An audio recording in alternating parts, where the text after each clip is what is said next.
Germaine Richier, a woman sculptor, an artist that I personally love since over 20 years. Her last show in America was in 1957 at Martha Jackson, the legendary gallery. And when I realized this, I thought, oh, but how can New York, the center of the art world, can be so provincial and have forgotten Germaine Richier? Germaine Richier worked very much after the Second World War, trained very classically by Bourdelle, but then exploring all the themes that are the relevant theme of the post-war generation, whether in Europe or in America.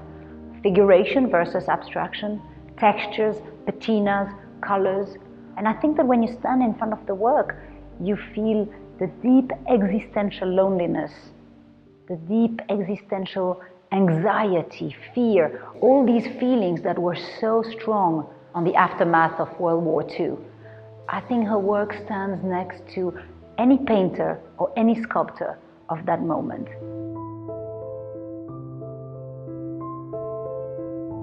A lot of the work she finds soothing in nature. She was in Switzerland during the war and then in the south of France, and I think nature really gave her the inspiration to reconcile with figuration. But there's always a hybrid feeling or an animalistic feeling, a battle in between nature, human body, animal, human body. Downstairs you have this extraordinary work, La Tauromachie. Who's the killer? Who's killed? Who's the animal? Who's human? You don't know. You talk about sensuous, which makes me so happy because I feel her work, I go through the rooms and I constantly want to touch the work. But a lot of people over the years have found it more spooky, strange, scary.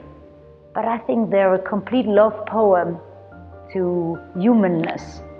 And I think she's opened the inside. She really turns your inside out.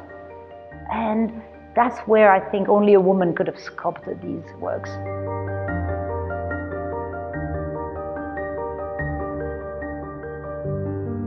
So Germaine Richier was passionate about color. As you will see in the exhibition, she works in bronze, but she also works in lead. She works with color stone, color brushes. She's very much a painter, sculptor, sculptor, painter. Gold came all the way through, the gold patina, the alchemy of the gold. A lot of sculptors have played with that, and she did too. The spiral downstairs is one of her latest work. I see it as her last cry or scream, sort of even a betrayal to her own conviction. She went more abstract, she forgot the body for a moment, and it was very much about nature. But then it's monumental, and it's vulnerable, and it stands there silent and commands the respect of any great sculptor. It took me a long time to decide, are we doing a chronological installation? And because of my time spent in the studio, I felt these works have to exist in relation to each other. If you read César, the French sculptor, wrote beautifully about Germaine Richier, and he talks about his travels with her, and her, especially in Pompeii, and there's a chaos. The safe haven of that chaos was her studio. I tried to do the same here.